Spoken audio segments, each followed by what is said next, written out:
khốn cái xì xì. Tao là người tạo ốc đẹp nhất trong gacha live.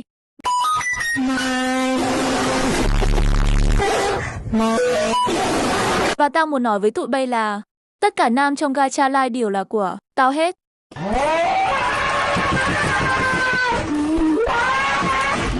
Còn mấy bọn nữ thì sao hả? Thì cốt hay là biến khỏi nam của tao.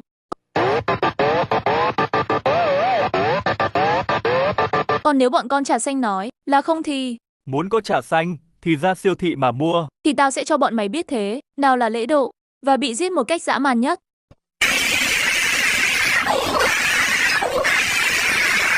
Chắc bọn mày sợ quá nên chạy mất tiêu rồi. Khi kít lọ ảo tưởng sức mạnh, Còn nếu muốn ở lại thì solo ốc ở trong linh nhạc đi.